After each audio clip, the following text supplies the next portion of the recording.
Hello friends, welcome back to my channel Shivari traders. நான் சௌமியா சிவபிரகாஷ் பேசுகிறேன். இன்னைக்கான மார்க்கெட் பார்த்தீங்க அப்படின்னா இன்னைக்கான மார்க்கெட் பார்த்தீங்க அப்படின்னா மார்னிங் வந்துட்டு கேப் அப் ஆகி ஓப்பன் ஆயிருந்தது. நேற்று லாஸ்ட்டாக க்ளோஸ் ஆயிருந்த ப்ரைஸ் பார்த்தீங்கன்னா 555 இந்த ரேஞ்சில் வந்துட்டு க்ளோஸ் ஆயிருந்தது. ஓகேங்களா? ஸோ அதுக்கப்புறம் மார்க்கெட் வந்து ஸ்ட்ரெயிட்டாகவே வந்துட்டு ஒரு 400 பாயிண்ட்ஸ், அது 300 பாயிண்ட்ஸ், 350 பாயிண்ட்ஸ் கேப் அப் ஆகி 870, 80 அந்த ரேஞ்சில் 400 பாயிண்ட்ஸ்னே சொல்லலாம் கேப் அப் ஆயிடுச்சு. ஸோ இந்த ரேஞ்ச் ஆஃப் கேப் அப்னால என்ன இருக்குது அப்படின்னு பார்த்தீங்கன்னா மார்க்கெட்டில் நான் சொல்லியிருந்தேன், கேப் அப் ஆனதுக்கப்புறம் ஸ்ட்ரெயிட்டாகவே பை பண்ணாதீங்க. இந்த இந்த லெவலுக்கு, அதாவது ஃப்ளாட் ஆகிற வரைக்கும், ரவுண்ட் லெவல் வர வரைக்கும் வெயிட் பண்ணி, லைக் ப்ரீவியஸ் டே ஹை இல்லை க்ளோசிங் ப்ரைஸ் வெயிட் பண்ணி பை பண்ணுங்கன்னு சொல்லியிருந்தேன். ஸோ அப்படி பார்க்கும்போது உங்களுக்கு இந்த இடத்துல செல்லிங் ட்ரேட் எடுத்திருந்தீங்கன்னா ரிவர்சல் ட்ரேடில் ஒரு நல்ல ஒரு ப்ராஃபிட் வந்துட்டு கிடச்சிருக்கும். ஸோ அதுதான் எப்பவுமே வந்துட்டு இன்னைக்கு நான் சொன்ன பாயிண்ட் படி பார்த்தீங்கன்னா, கேப் அப் ஆகும்போதோ இல்லை இப்போ ஆல்ரெடி ஒரு க்ளோசிங் வச்சிருக்கு அந்த டைரெக்ஷன்லேயே கேப் அப் இல்லை கேப் டவுன் ஆகுது அப்படின்னா, இப்போ பையிங் சைடில் க்ளோஸ் வச்சிருக்கு, அந்த பையிங் சைட்லேயே கேப் அப் ஆயிருக்கு மார்க்கெட் அப்படின்னா, கண்டிப்பா ஒரு ரிவர்சலுக்கு அப்புறம் மெயின் பிவட்ல பையிங் சஸ்டெயின் ஆனதுக்கு அப்புறம் பை பண்ணுங்க. இல்லாம நீங்க வந்துட்டு ஸ்ட்ரெயிட்டாவே அப்படியே ஒரு பையிங் போயிடுச்சு அப்படின்னு நினைச்சு நீங்க பை பண்ணீங்க அப்படின்னா, அது வந்துட்டு இப்போ ஒரு 10 ட்ரேட் எடுக்கிறீங்க அப்படின்னா, அதுல வந்துட்டு 10 ட்ரேட்ஸ்ல வந்துட்டு ஒரு 3 ட்ரேட்ஸ் ஆர் 2 ட்ரேட்ஸ் மட்டும் தான் உங்க ஃபேவர்ல போகும். 7 ட்ரேட்ஸ் ஸ்டாப் லாஸ் தான் வாங்குவீங்க. ஸோ அதனால டோன்ட் பி கிரீடி. ஏன் இந்த ஒரு நெகட்டிவ் கேண்டில் அப்படின்னு பார்த்தீங்கன்னா, இங்கேருந்து பை பண்ணியிருக்காங்க இல்லையா? பொசிஷன் லோல ஃபிக்ஸ் பண்ணவங்க ஒரு ப்ராஃபிட் புக்கிங் பண்ணியிருக்கலாம். பிளஸ் செகண்ட் திங் வந்து இங்க ரெசிஸ்டன்ஸ், ஆல்ரெடி மேஜர் ரெசிஸ்டன்ஸ் இருந்தனால இங்கேருந்து செல்லர்ஸும் அக்ரவேட் ஆகி அப்படியே செல்லிங்க வந்து டுவர்ட்ஸ் த க்ளோசிங் ப்ரைஸ் வரைக்கும் கொண்டு வந்துட்டாங்க. சரிங்களா? இப்போ வந்துட்டு நாளைக்கான மார்க்கெட் பார்த்தோம் அப்படின்னா, ஃபர்ஸ்ட் திங் வந்து இம்பார்ட்டன்ட்டா ஒரு லெவல் வந்து உங்களுக்கு காட்டுறேன். என்ன அப்படின்னு பார்த்தீங்கன்னா, இந்த இண்டிகேட்டர்ஸ்லாம் வந்துட்டு க்ளோஸ் பண்ணிட்டு நான் உங்களுக்கு ஒரு ரேஞ்ச் காட்டுறேன். நான் ஏற்கனவே சொன்ன மாரி தான் ரேஞ்ச் வந்து நேரோ ஆயிட்டே வருது. டவுன் சைட்ல பார்த்தீங்கன்னா, இந்த ரேஞ்ச் வந்து ஆ அதாவது இந்த லெவல்ல இருந்தது. கரெக்ட்டுங்களா? அதாவது ரேஞ்ச் வந்துட்டு ஒன் செகண்ட் நான் இத டெலீட் பண்ணிட்டு நான் உங்களுக்கு காட்டுறேன் ஃப்ரெஷ்ஷா. ஃபர்ஸ்ட்டு டவுன் சைட்ல பார்த்தீங்கன்னா, இந்த ரேஞ்ச் வந்து அப்படியே ஹையர் அண்ட் ஹையர் ஸ்விங்ஸ் வந்து மெயின்டெயின் ஆயிட்டே போகுது. டவுன் சைட்ல இப்படி 51 560, அதாவது 470 அந்த ரேஞ்ச்ல வந்து ஸ்விங் வந்துட்டுருக்கு. அப் சைட்லேருந்து பார்த்தீங்க அப்படின்னா, ரேஞ்ச் வந்துட்டு இப்ப அப்படியே நேரோ ஆகிக்கிட்டே வருது. ஸ்பேசிங் வந்து ரொம்ப கம்மியாகுது. ஸோ நாளைக்கு இல்ல மண்டே வந்து ஒரு பிக் மொமெண்டம் நீங்க பார்க்கறதுக்கான சான்ஸ் இருக்கு. எய்தர் அப் சைடாவும் இருக்கலாம், டவுன் சைடாவும் இருக்கலாம்.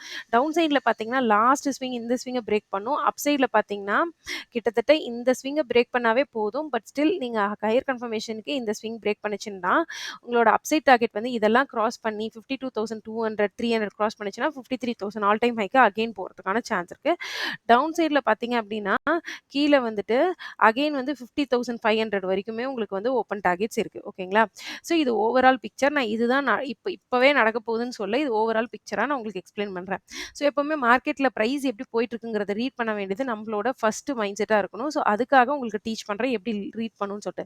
ஸோ இதுதான் என்னோட பேட்டர்ன் ஆனா கிடையாது. நான் உங்களுக்கு ஒரு ஓவரால் பிக்சர் போயிட்டு இருக்கிறது தான் வந்துட்டு பிரைஸ் வந்து ஒரு நேரோ ரேஞ்ச்குள்ள ஷ்ரிங்க் ஆயிட்டு இருக்கு. அதை பத்தி சொல்றேன். ஸோ இந்த வீடியோல வர ஒவ்வொரு பாயிண்ட்டையும் கிளியரா கவனிங்க. ஸோ ஓகே ஃப்ரெண்ட்ஸ், இப்போ நம்ம இண்டிகேட்டர் பழையபடி போட்டுக்கலாம். ஸோ நெக்ஸ்ட் வந்துட்டு நம்ம விளையாட போறது அந்த 5 மினிட்ஸ் அந்த ஷார்ட்டர் டைம் ரேஞ்ச்ல. நான் இப்போ சொன்னது ஒரு ஒயிட் பிக்சர். இப்போ நாளைக்கான அனாலிசிஸ் எப்பவும் போல நார்மலா பண்ணலாம். ஃபர்ஸ்ட் வந்து 51,564ங்கிறது க்ளோசிங் பிரைஸா இருக்கு. ஸோ அத வந்து நான் எப்பவும் போல மார்க் பண்ணிக்கிறேன் எல்லோ லைன்ல. 564 ஓகேங்களா? ஓகே, நான் மார்க் பண்ணிக்கிறேன். அத வந்து எல்லோ லைன் பண்ணிக்கிறேன். க்ளோசிங் பிரைஸ் நோட் பண்ணிக்கலாம் எப்பவும் போல. So PVC is equal to 51,564 ஓகேங்களா? நெக்ஸ்ட் வந்துட்டு ப்ரீவியஸ் டே லோ பார்த்தீங்க அப்படின்னா, இந்த இடத்துல இருக்கு 450ல. ஸோ அத வந்து ஆரஞ்ச் லைன் பண்ணிக்கலாம். அப் சைட்ல வந்துட்டு பார்த்தீங்கன்னா, 51,870ங்கிறது ப்ரீவியஸ் டே ஹை. இதுக்கப்புறம் பார்த்தீங்கன்னா, சிபிஆர வந்து நம்ம மாத்த போறோம். One second. டுமாரோ சிபிஆரா மாத்தலாம். ஓகேங்களா? ஸோ டுமாரோ சிபிஆருக்கு மாத்திக்கிறேன். Previous day high and low வந்துட்டு அம் அ எடுத்துர்றோம். இதில எடுத்துட்டா இப்படி தான் இருக்கு நாளைக்கான மார்க்கெட். ஸோ என்ன பொறுத்தவரைக்கும் இதுவரைக்கும் அப் சைட்ல வந்த ஸ்விங்ஸ் பார்த்தீங்கன்னா, நீங்க நோட் பண்ணி பாருங்க. இந்த ஸ்விங்க விட இந்த ஸ்விங் ஹையரா இருந்தது. இந்த ஸ்விங்க விட இந்த ஸ்விங் ஹையர். இந்த ஸ்விங்க விட இந்த ஸ்விங் ஹையர் ஆயிட்டே போகுது. So higher and higher swings வந்து ஸ்டேபிள் ஆயிட்டே போகுது. டவுன் சைட்ல வந்துட்டு பார்த்தீங்கன்னா, லோஸும் அப்படியே தான் டெஸ்ட் ஆயிட்டு வருது. லோவர் அண்ட் லோஸ் வந்துட்டு டெஸ்ட் ஆயிட்டு வருது. இப்ப என்ன அப்படின்னு பார்த்தீங்கன்னா, இப்ப லாஸ்ட்டா வந்திருக்க லோன் பார்த்தீங்கன்னா, இந்த இடம். ஓகேங்களா? லாஸ்ட்டா வந்திருக்க, அதாவது லாஸ்ட்டா ரீசென்ட்டா வந்திருக்க ஹை ஹை பார்த்தீங்கன்னா, இந்த இடம். ஸோ 51, இத நான் உங்களுக்கு டெக்ஸ்ட் பண்ணியே காட்டுறேன். அம் 51, 51, 750. அதே மாரி டவுன் சைட்ல பார்த்தீங்க அப்டின்னா, லாஸ்ட்டா வந்திருக்க லோன்னு பார்த்தீங்கன்னா 51,453. ஸோ இதையும் வந்துட்டு நான் டெக்ஸ்ட் பண்ணிர்றேன். 51,450. ஸோ இந்த 2 ரேஞ்ச்ல எத அப்சைட் பிரேக் பண்ணாலும் சரி, இல்ல டவுன் சைட் பிரேக் பண்ணாலும் சரி, உங்களுக்கு நான் முன்னாடி சொன்ன ஒயிட் பிக்சர்ல வரப்போற மொமெண்டம் வரும். ஸோ இதுதான் ஃபர்ஸ்ட் பாயிண்ட் நம்பர் 1. பட் இது நாளைக்கே பிரேக் ஆகுமான்னு என்ன கேட்டீங்கன்னா தெரியல. நாளைக்கு ஃபுல் டே வந்து இந்த கன்டினியூஸா இந்த சைட்வேஸ் ரேஞ்ச்லயே கூட இருந்துரலாம். அதாவது 750-450 ஒரு 300 பாயிண்ட்ஸ் ரேஞ்ச் இருக்கு. 300 பாயிண்ட்ஸ் ரேஞ்ச்லயே கூட இருக்கலாம் நாளைக்கு சைட்வேஸ்ல. மண்டே ஆஃப்டர் 2 டேஸ் கேப்க்கு அப்புறம் break down or break out குடுக்கலாம். இல்ல நாளைக்கே கூட break down or break out இந்த லெவல்ஸ் கிராஸ் பண்ணதுக்கு அப்புறம் குடுக்கலாம். ஸோ இது இப்ப கட்டாயம் நாளைக்கு இல்ல மண்டே நடக்கிறதுக்கான சான்ஸ் இருக்கு. ஸோ நீங்க இதுல உங்களோட நீங்க பிரைஸ் லெவல நோட் பண்ணிட்டே வாங்க, ஃபாலோ பண்ணிட்டே வாங்க. பிரைஸ் எந்த இதுல break out or break down குடுக்குது. நம்ம கேண்டில் ஸ்டிக் பேட்டர்ன்ஸ் கேண்டில்ஸ் என்ன வருதுன்றத பொறுத்துட்டு பையிங் பேட்டர்ன் அமைதா, இல்ல செல்லிங் பேட்டர்ன் அமைஞ்சதுன்னா, நீங்க அதுக்கேத்த மாரி ட்ரேட் பண்ணுங்க. அவங்கவங்களுக்கு ஒரு பேட்டர்ன்ஸ் வச்சிருப்பீங்க. இல்ல அப்படி இல்லனாலும் உங்களுக்கு தெரிஞ்சத வச்சு நீங்க ட்ரேட் பண்ணலாம். பட் லெவல்ஸ் வந்து மார்க் பண்ணிக்கோங்க. 51,750 அப்சைட், டவுன் சைட்ல 51,450. ஏன் அப்படின்னு சொல்றேன்னா, லாஸ்ட்டா ஃபார்ம் ஆன ஹை அதுதான்.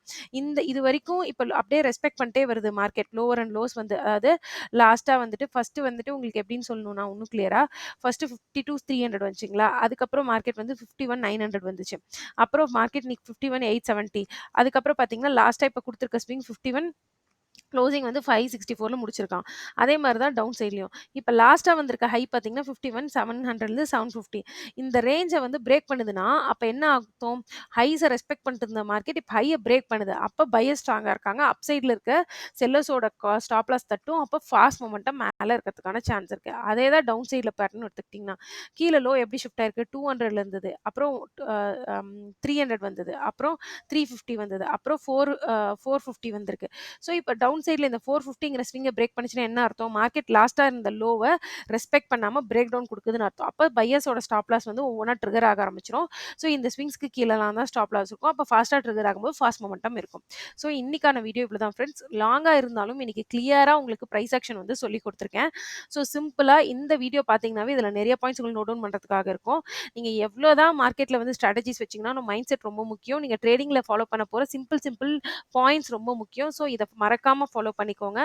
இந்த வீடியோ புடிச்சிருக்கு அப்டின்னா, மறக்காம நம்மளோட சேனல் ஷுவர் ட்ரேடர்ஸ சப்ஸ்கிரைப் பண்ணிங்க. முடிஞ்ச அளவுக்கு ஷேர் பண்ணுங்க வீடியோ. அதே மாரி லைக் பண்ணுங்க. ஏன்னா, நான் ஒவ்வொரு வீடியோல நெறைய லேர்னிங் பாயிண்ட்ஸ் தான் டீச் பண்றேன். நான் எதுவுமே வந்து கோர்ஸ் பத்தியோ, இல்ல வந்து என்னோட கால்ஸ் பத்தி நான் ப்ரமோட் பண்றது கிடையாது. பட் ஏன் என்னோட வீடியோஸ்க்கு நீங்க லைக் பண்ணி ஷேர் பண்றது இல்லன்னு தெரியல. ஸோ இந்த வீடியோ அட்லீஸ்ட் லைக் பண்ணி ஷேர் பண்ணுங்க. Thank you friends. மறுபடியும் இன்னொரு vlogல பார்க்கலாம். Thank you then.